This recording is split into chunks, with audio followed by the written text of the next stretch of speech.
Welcome back students to Dr. Sourav Sir Classes. So for your Madras School of Economics 2025 expected question series, the sample questions. So here we have come up to question 30. So let's see what is there and how we can solve it. Suppose economics output is fixed by the factor of production. Imagine a tax cut that raises disposable income and causes consumption to go up. Now the reduction in saving, the equilibrium interest rate and crowds out investment. So it will increase, decrease, marginally decrease or does not alter. Now in this scenario, we are dealing with tax cut, what we can understand. And it raises disposable income, which in turn causes consumption to increase. Now, what are the key points here?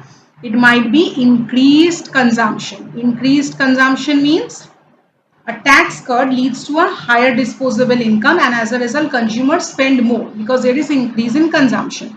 Reduction in saving. That means as consumption rises, saving tends to decrease because people are spending a large proportion of their income. And finally, the effect on the loanable funds market.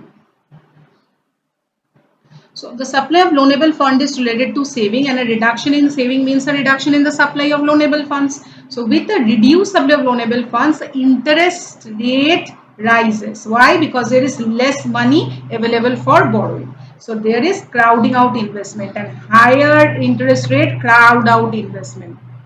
Because if the interest rate is higher, so borrowing becomes expensive. So as the interest rate rises, businesses are less likely to invest in new projects. So here the answer will be increases. So the reduction in saving increases the equilibrium interest rate and crowds out investment. Next question we are having from investment, saving and liquidity of money, ISLM model. A decrease in the nominal money supply, other things being equal, will shift the LM curve. The LM curve represents what?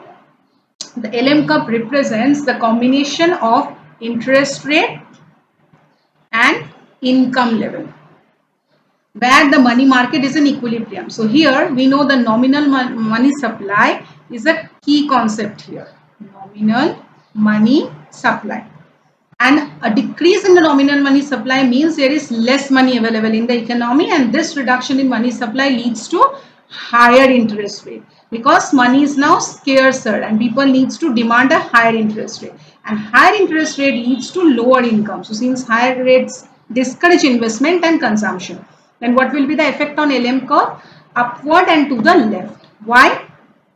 Because this reflects higher interest rate and lower level of income for any given level of the economy's income.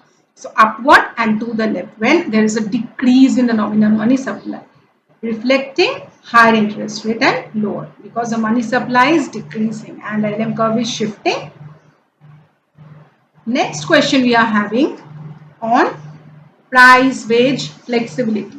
So here let us read the question. Because of a price wage flexibility, the aggregate supply curve in the classical model is vertical. And as a result, what steps should we take? Should we take expansionary monetary policy?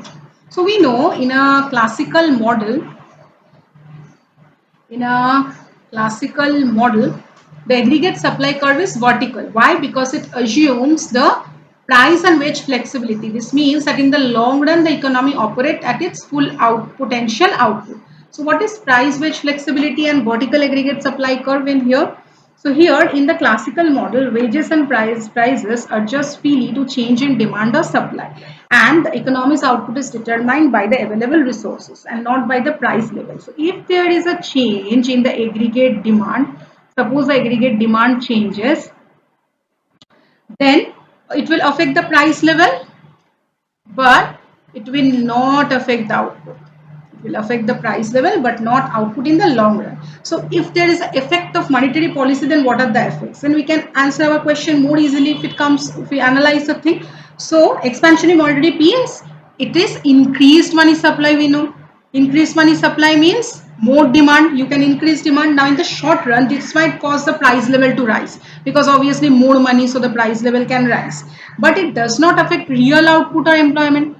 So real output or employment is not affected in the short run because the economy is at its full capacity in the classical model. Now, since the aggregate supply is vertical and output is fixed,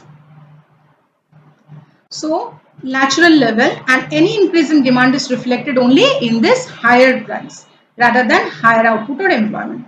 So it is neutral, you can see. Expansionary monetary policy is neutral in the classical model. Why? Because it only affects the price level, not the real output or the employment. So if you are having any problem regarding the questions, or you want any solution to any topic, or you want classes for this, do contact at our number which is being provided to you in the screen. Best of luck, students. Continue watching. We will complete the full series together.